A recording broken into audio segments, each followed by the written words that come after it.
My name's Angela Odom, and I am excited. I'm excited for you to be here today. So today is really an amazing day. So my name's Angela Odom, and I am so excited that you chose to be on the live recording of the Better You Leadership podcast. My name is Angela Odom. I'm the host of Better You Leadership Podcast, the founder of the Better You Project brand, and I teach women how to lead themselves and others.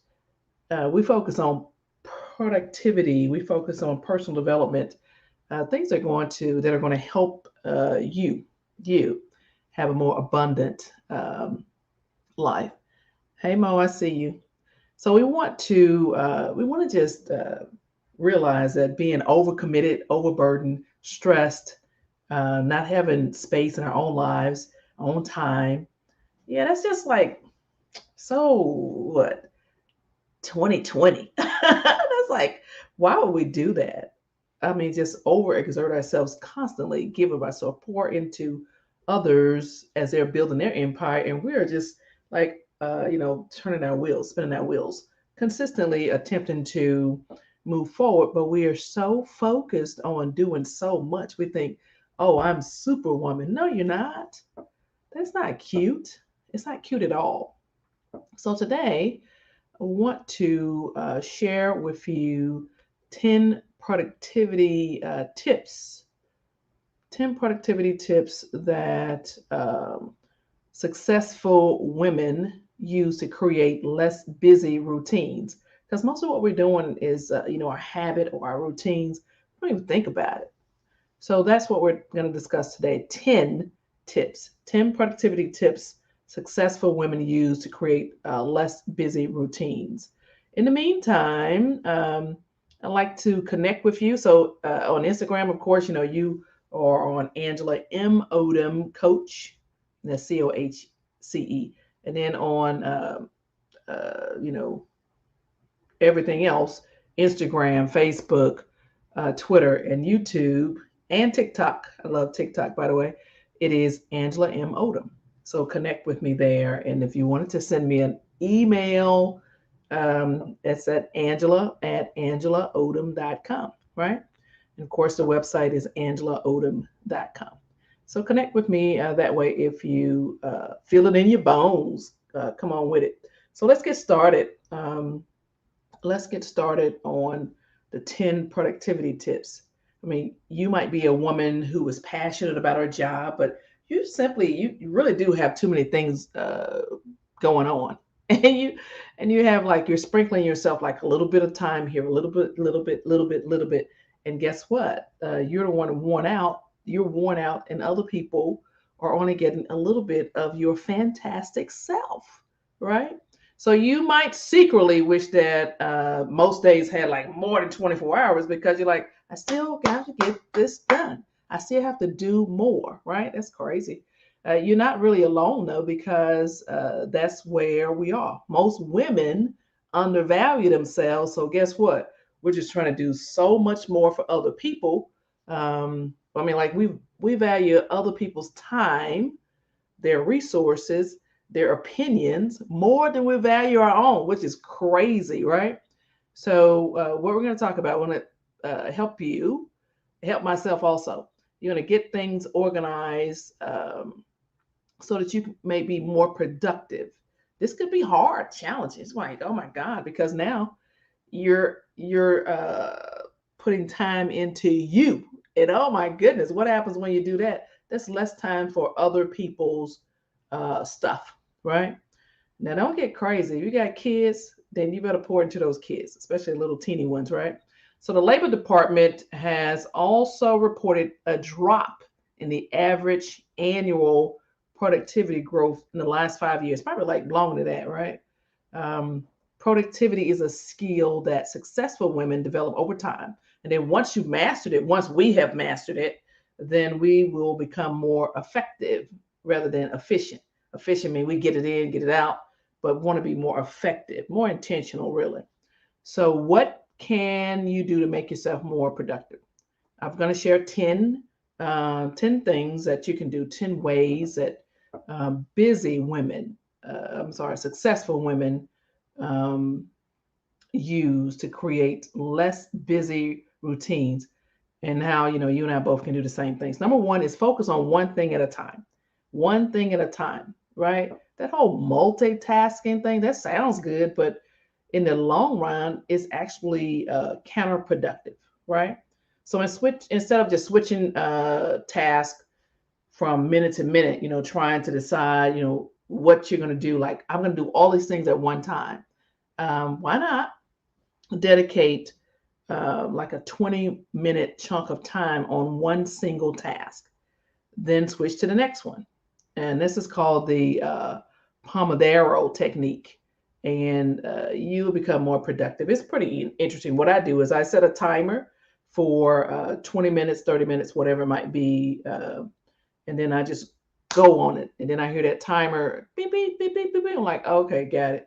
And then if I'm into it, then I continue. Otherwise, I can focus there and then get myself together to go to the next task, or just to set the timer again, right?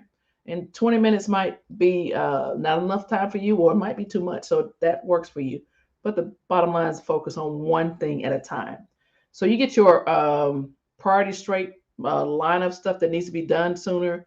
Focus on handling the pressing issues first.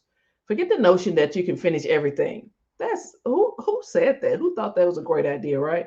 So life is really like a cycle. So as soon as you finish a task, another task comes up. It's a continuous process. So if you don't finish something, right, then really you're still frustrated or stressed, right? So I remember an Army officer told me years and years ago. I heard it. He says, after you list your daily priorities, like one, two, and three, and so on, and whatever you 1 through 1,000, whatever you might have, delete everything after three. Work on those, right? Mo, I say I never thought about a timer to focus. That's a good idea. Thank you. And then tip number two is learn how to say no, right? And within the Better You community, we show up for ourselves first, and then we serve others from the overflow. And that means that you're going to have to say no to people. So as soon as you say that, just be prepared to get a little pushback, like, what, wait a minute, because you've not been saying no. So as you work, you'll have so many things thrown at you, from meetings to conferences, personal gatherings, speaking engagements, and so on. So you need to know how to refuse and decline invitations. And you want to use your nice voice or your kind voice. You don't need to be all nasty and demonstrative, right? You don't have to be. That works for you, it doesn't work for me. So there is a way you can attend some of these events, but you simply can't attend everything. And then you still have to have time to focus on what's really important for you. You've already established, I need to do A, B, and C, and this matters when you're achieving your goals, right? And so you might be tempted to say yes because it seems interesting, it's useful, it's fun, and it's probably some of it's good for you, right? In the long term, social engagements, oh, especially now. But you have to set some limits. And so what you can do instead is, for example, commit to attending like 2 conferences per year, 1 to 2 meetups each month, and so on. For me, my favorite teenager asked me not to travel. Isn't that something? So we, at the beginning of the year, he and I, me mostly, we look at everything we have. What is it we want to achieve? What is it we want to see manifested in our life during this year? Right? I've been doing that with him since he was 3, and now he's 16. Right? So midway through the year, I think it was like maybe July or so, June, July, he asked if I would travel less because my travel schedule impacts him, right? And if it's 1 or 2 days, or if it's a week, or if it's whatever, if it's back to back to back, he asked if I would not travel during the months of um, August, September, October, November, December. And I was just like, well, what? Like, don't travel at all? He says, no, ma'am, please don't. And he explained the impact to him and what he had going on in his life during this time period. So I agree. And I've had to say no, or not right now, or can we do this virtually? Those types of things. So we have to learn to say no. And so your reason, just know that you cannot do everything. You cannot um, say yes to everything. So that's tip number 2, is learn how to say no.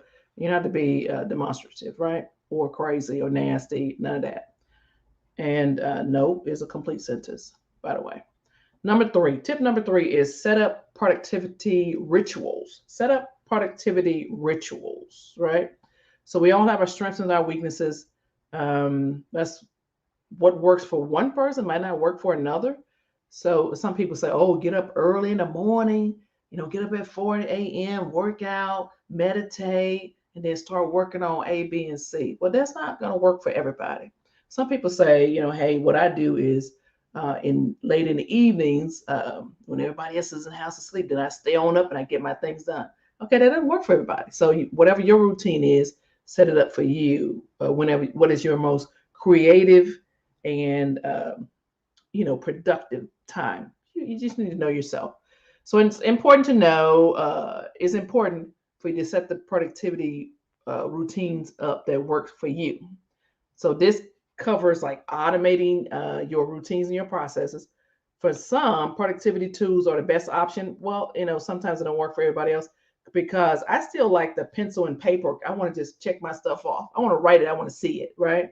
But that may not work for you. So the bottom line is, tip number 3 is set up productivity rituals at work for you, and not be beholden to somebody else's tip or tool technique.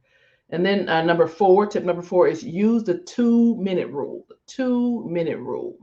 This is very simple, but it's powerful, and I recommend you follow it. It's if it's going to take you less than 2 minutes to finish up a task, then get it done right away, right? As easy as this is, this could be drastically important. It could be a great way to increase your productivity when you use it correctly and consistently. So if it's going to take less than 2 minutes, just knock it out, right? That could be that stack of clothes you have in there. It's going to take like just under 2 minutes. Just go ahead and knock it out, knock it out, knock it out, right? Under 2-minute rule. Tip number 5 is use a prioritization decision matrix. And this sounds like so complicated, but it's not. It's not. So if you are constantly running into problems with time management, then this will be a good solution for you. Time management, right? You're trying to decide what you need to do first, and who should get your time, your attention. Who should you allot your resources to? So if you're running into crisis over urgent tasks that you can't determine, lower, higher, what do you need to do? So this is a simple but effective decision matrix, and you can use it to prioritize your tasks. So everything that is easy to do, everything that is easy and will have a big impact, should be labeled as do it now. If it's easy and it's going to have a big impact, that makes sense, right? Do it now. And this is like the priority, right? And then small impact and easy to do should be delegated.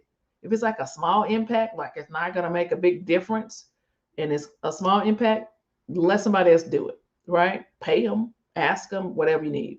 And then big impact and hard to do task. This is like uh, mixed prioritization. I was trying to say prioritization. So you want, if it's a big impact and it's hard to do, this really comes down to how you use your time. You want to um, determine how much help you need with that, and when should you do it, all those things. But remember, the 2 things that you can go ahead and delegate, and things you can do now, and then you can the third one is determine how you're going to get these big impact and these things that are hard to do, which means you really should do those, right? Those are the things that are going to create the most benefit for you. So get some help and work on them consistently, right? Small chunks, small chunks. How do you eat an elephant? One bite at a time. So I hope that part makes sense. Number five. So you want to surround yourself. Number six. Tip number six. Surround yourself with the best talent.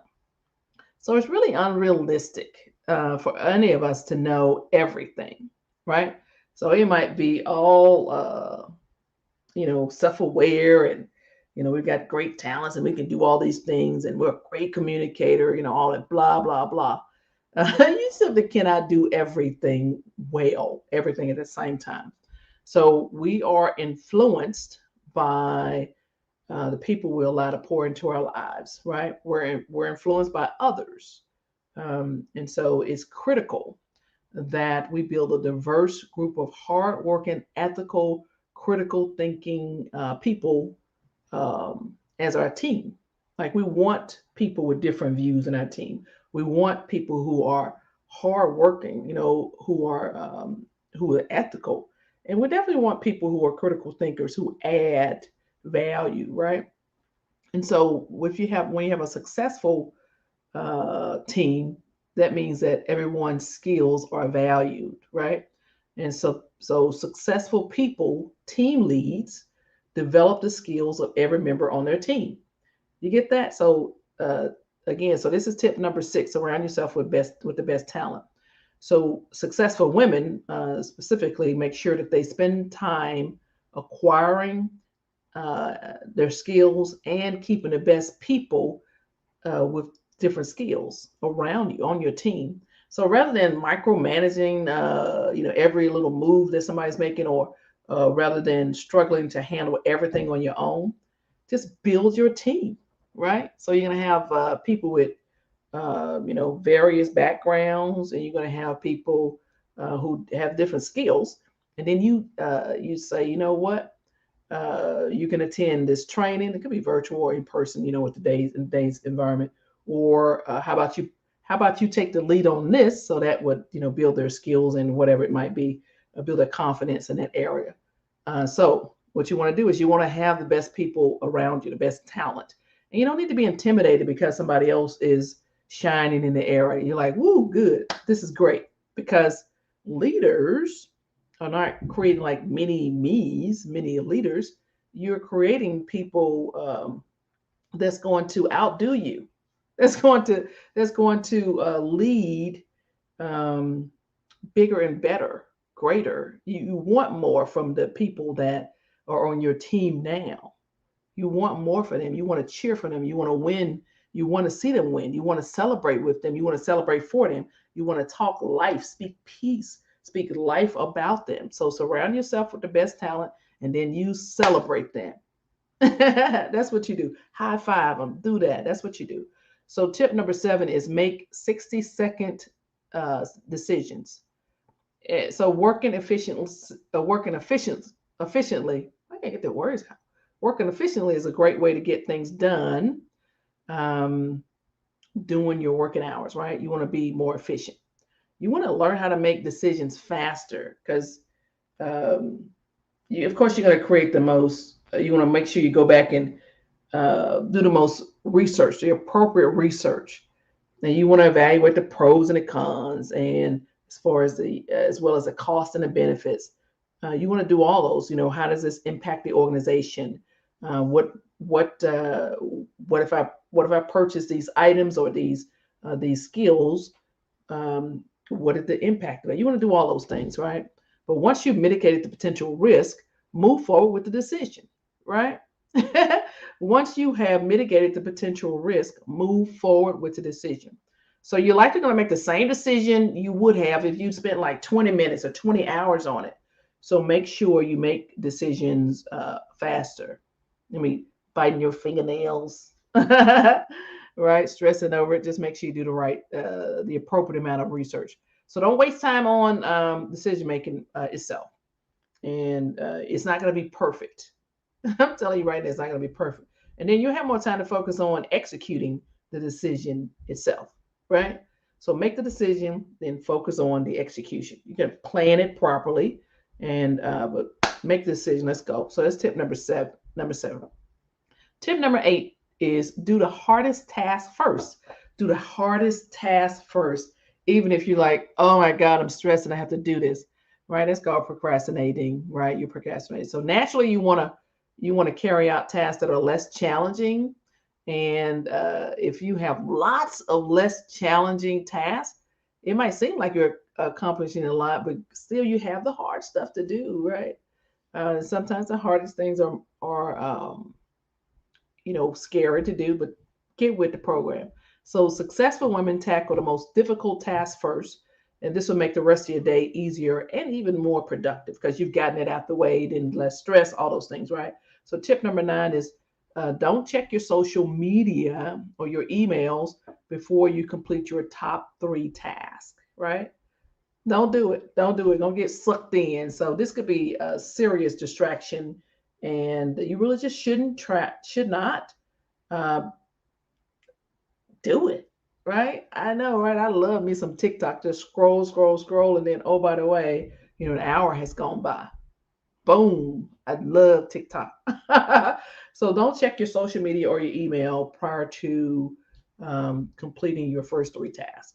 And then the best practice is complete your first 3 tasks and any other creative tasks on your priority list before scrolling through hours and hours of funny, interesting, controversial pictures, stories, or videos, right?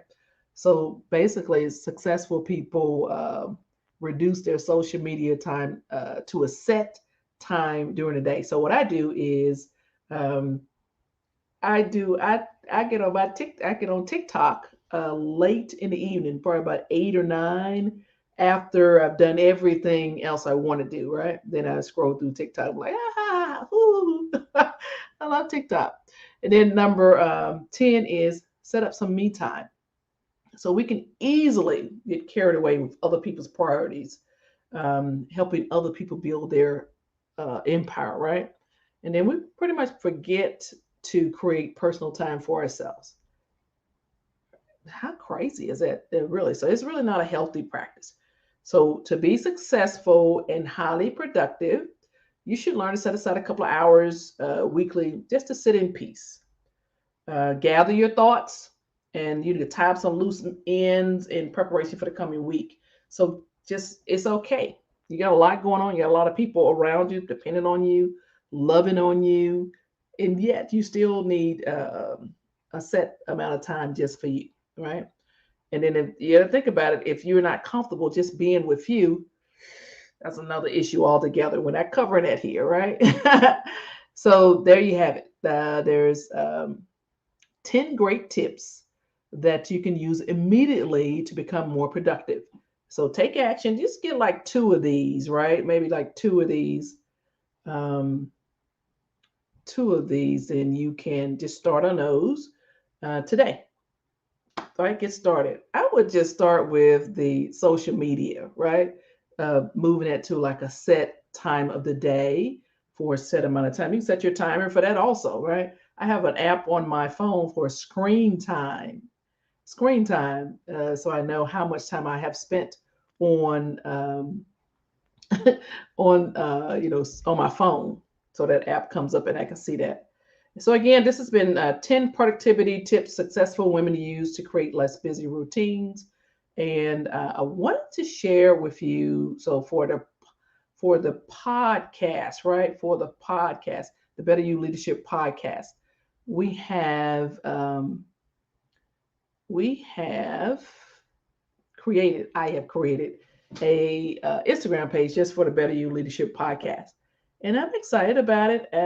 It's like brand spanking new, is and I'm building it over time. So I want you to go to you go to Instagram, go to Better You Leadership, and it's the letter U, not YOU, like Better You Leadership. And so go there and go ahead and um, like the page and comment on some of the stuff. I got some free resources I'm putting on there. So that way you can, stay focused on it. And the first episode is titled 3 Mindset Shifts, a free resource for that. And number two, second episode is called Check on Your Circle. Have a free resource for that. So I love this. Like you can actually leave a circle and make room for a new circle, right? And episode three is Discover three investments our vice president and first lady makes, right? And so we're talking about investment. So women leaders invest in their networks, their skill sets, and they also invest in their relationships, right? So you want to just go back through those. And then episode number four is Lead by Example. And that's where we are. So I'll continue to build that up, but I would encourage you to go to Instagram and like the Better You Leadership podcast page. I'm on IG, baby. All right. With that said, again, my name is Angela Odom, life and leadership coach and founder of the Better You Project brand itself, and host of the Better You Leadership podcast. Today's topic: 10 productivity tips successful women use to create less busy routines. I think that was really good. So, with that said, you have an amazing day, and may the good Lord continue to bless you and yours. My name is Angela Odom, and I am rooting for you.